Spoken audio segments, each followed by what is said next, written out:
Not a bad looking truck.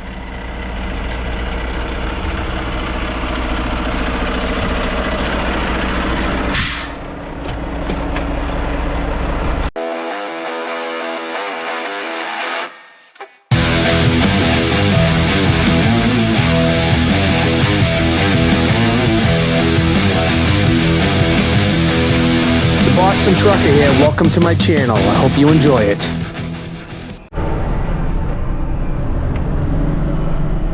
Nice shifting, Teddy. You did a good job. I gotta load this. You're a good shifter, you know. How's your left leg feel? I don't know. The first couple of days I drove the truck, the left leg was wandering around the truck. Left and the right.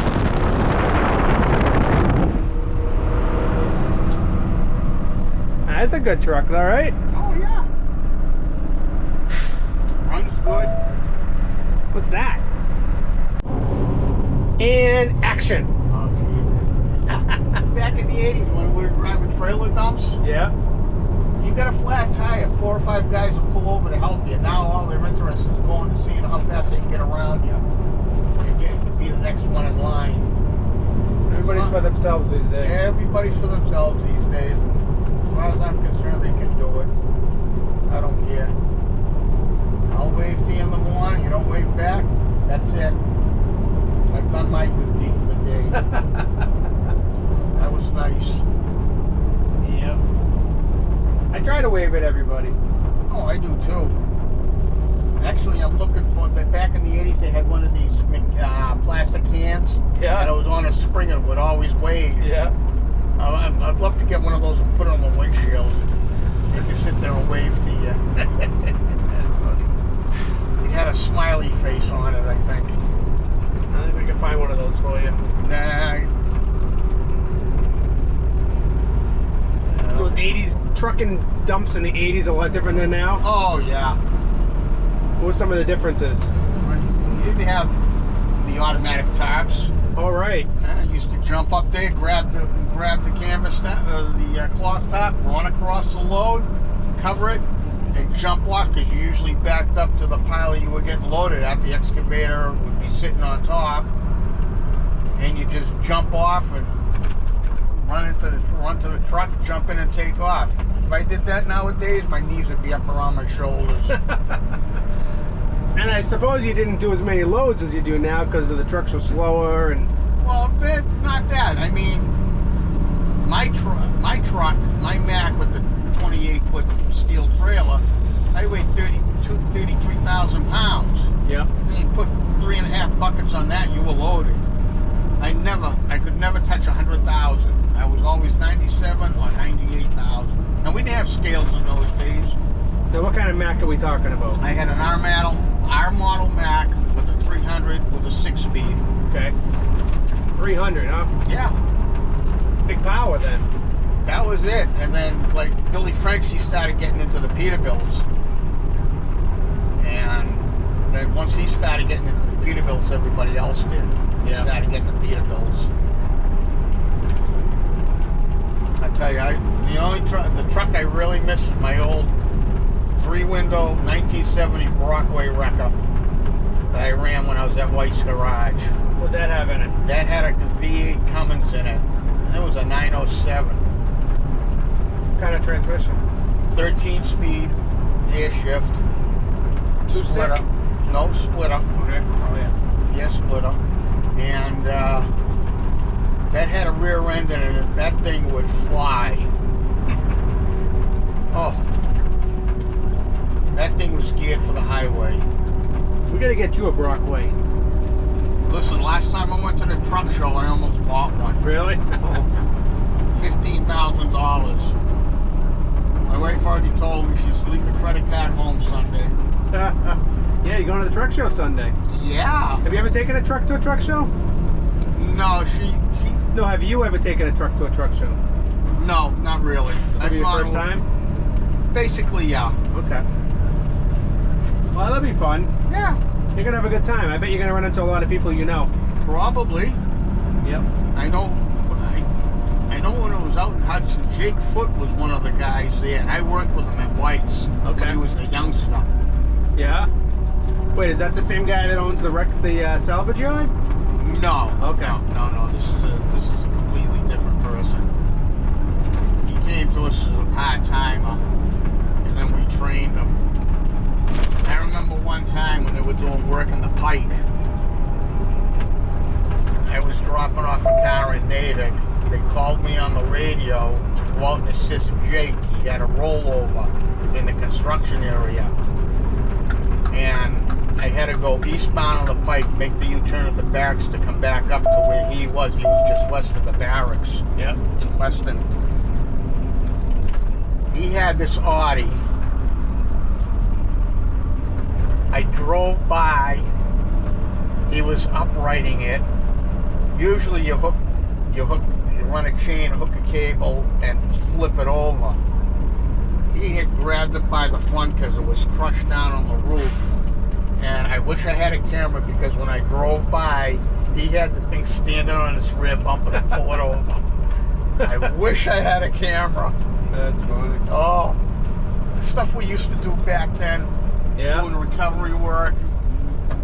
Oh, I mean, I used to make that Broadway. I did stuff with that the people from Holmes were astounded when they saw pictures. Really? Oh, yeah. Jimmy White was the Holmes representative for this area. And they sent him on seminars. He showed people how to do this. He even went down to South America because they shipped a bunch of records down there for the Army. Mm-hmm. And he spent a month down there showing how to operate, how to do recovery work. And when I mean recovery work, these weren't trucks that were just rolled over. They were like 300 feet down the embankment. Wow. Oh, yeah. You did some recoveries like that? Yeah, I've done a few. When they were building the Burlington Mall, had McNamara at the time out of Waltham, had a cement truck that rolled over down the embankment. It only went down like 20 feet. Mm-hmm. But they tried uprighting it down there, down in the hole, but every time they uprighted it, it flipped back over. Because at the time, the cement mixers at the time were chain driven. They weren't hydraulic like they are now. What you had to do is the cement solidified in the tub. Mm-hmm. So what you had to do is you had to find the master link on the chain, take the chain, pop it, and take the chain off. And then as you uprighted it, you did it nice and slow, and the drum would slowly rotate so the weight was at the bottom. Then it would stay on its wheels. So I uprighted it down in the hole, and then I pulled it up. What kind of hours were you doing when you were hauling records? Like, were you on call all day? On call. I came back from New Jersey one time. I brought a straight job down in New Jersey. Coming back up the Mass Pike, called me on the radio, end of the road, roll over. And at the time, before they changed the configuration, the Mass Pike at the expressway, used to get rollovers 2 or 3 times a week, especially the meat trucks. Yep. The swinging beef. Yep. And they had plenty of signs down there warning them, slow down, and they never would. I mean, my commission checks were twice as big as my paycheck at the time. What's a commission check? We get 40% of the job after hours. Really? Oh, yeah. I mean, my 40-hour paycheck would be like, I don't know, $198 a week, maybe between $150 and $200 a week. My commission check would be like $1,300, $1,400. Wow. Oh, yeah. This is early 70s? This is mid-70s, yeah. Wow.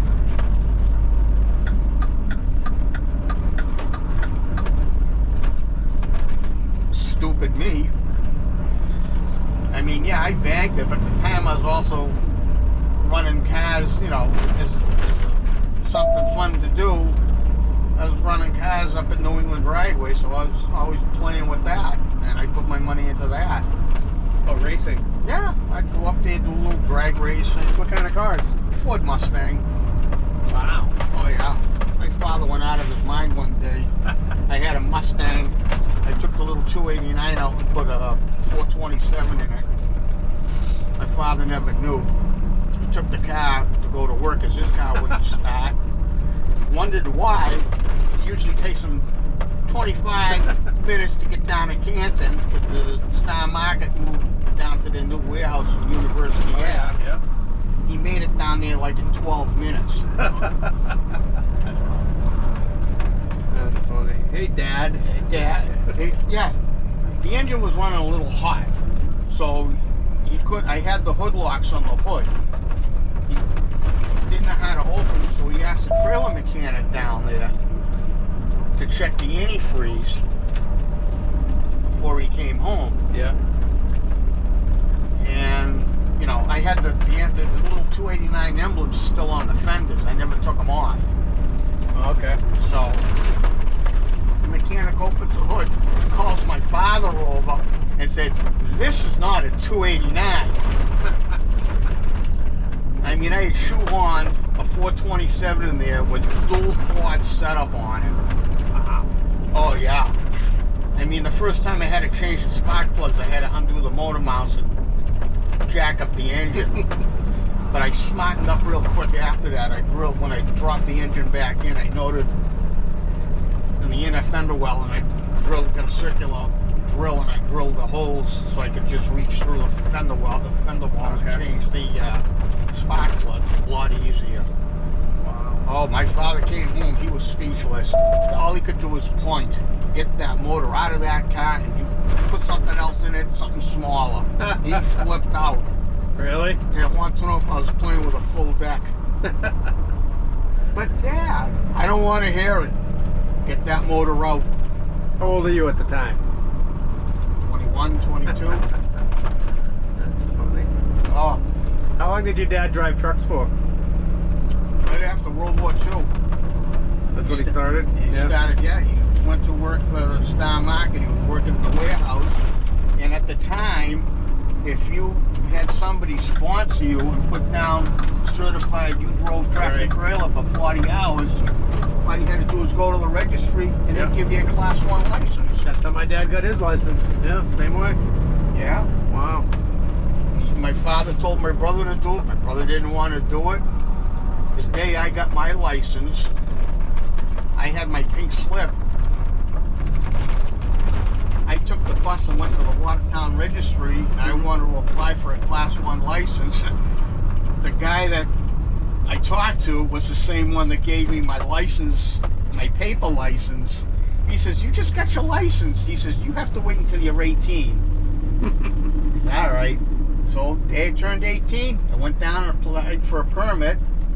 Malone Trucking, I knew Botsy Malone, and he let me practice in the yard and everything. And then I went and got my Class A license. I said, beautiful. But at the time, you had to be 21 to drive interstate. Right. So all my license was good for was in the state of Massachusetts. And then when I hit 21, beautiful. I was set for life. What'd your dad think of you getting your Class A? It's Class A or Class 1 back then? It was Class 1 back then. Me too, yeah. So, Was your dad good with it? Oh yeah, he was good with it. He was good with it. How come you didn't follow him into Star Market and you ended up in doing records? At the time, he was still working, so I couldn't apply there. Why? Because they didn't have father, son, whatever. Okay. They couldn't have relatives working there. Right. So that's why that happened. But no, I get into heavy. In fact, when I went to White's, I was the only one down there that had a Class A license. That must have been helpful to them. Yeah, well, at the time, if you drove an emergency vehicle, you could do it on a Class C license. Okay. You know, and even back then, even on a Class C, if you were driving a wrecker, it was still, you know, even if you were towing out of state, you were still good. Wow. Yeah, oh yeah, because they considered a wrecker, a heavy wrecker, or any type of wrecker, an emergency vehicle. Don't do that now. No. Now it all goes Can you by imagine? weight. Can you imagine? It all goes by weight now. Yeah. So how come you got out of doing records and getting into dump trucking? Well, I got a decent offer And I never really got out of the records because I still work for White's part-time. Okay. I could never get away from it. You miss it?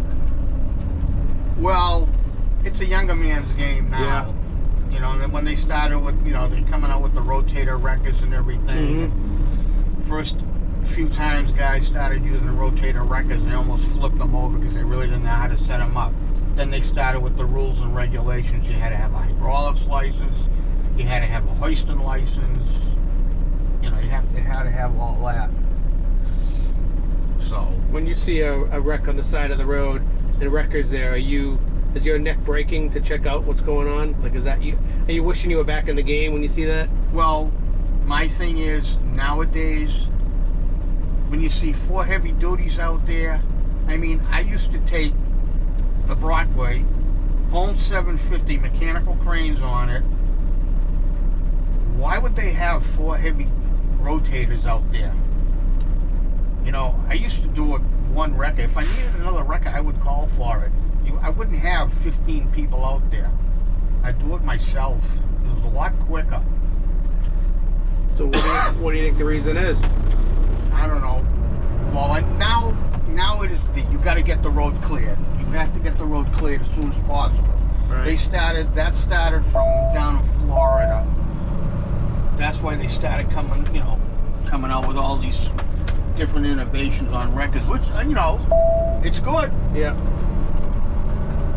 But, you know, I mean, I used to do stuff that, you know, they would, some people would send out 2 or 3 trucks, and everybody would just get in the way.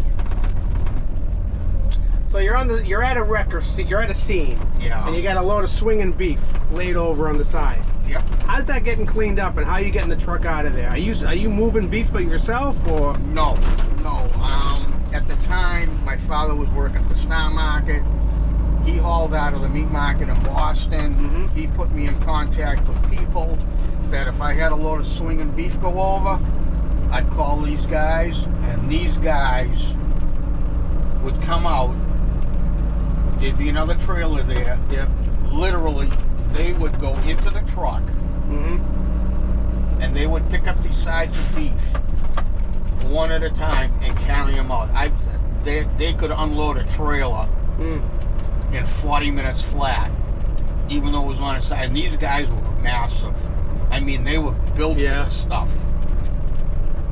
So that's what my dad did. My dad started out working for Central Beef in the warehouse, unloading swinging beef trailers, and became a truck driver. He probably knew your dad at the market. Yeah. But that company he worked for, they did a lot of shady stuff. I wonder if they were one of the companies that came and took the beef and they probably resold it. No, because if we had a load of swinging beef go over, there would be somebody there. As soon as we opened the door and they saw the beef laying on its side, they would just, hanging from the rails, they would just turn around, condemn the whole load. There would be a guy there, and he would mark each one, spray paint, whatever. Really? Oh, yeah. Wow. He'd spray it, and they'd throw it in the other truck on pallets. They'd cover it with lime, and it would go to the landfill. Oh, yeah. Wow. They would condemn the load right then and there. They would have the trailer unloaded. They'd load the other trailer, seal it, and they would escort it back. Interesting. Oh, yeah. I mean, fine with me. Yeah. Wow. Figured they were reselling it. Dad, this beef tastes a little limey. Yeah. All right, well, we're almost back in the yard. Almost. Jump in my truck and get to work. Thanks for the rundown memory lane over here. Hope you don't have COVID. No, I don't have COVID. All right, good. Jeez. Windows are up.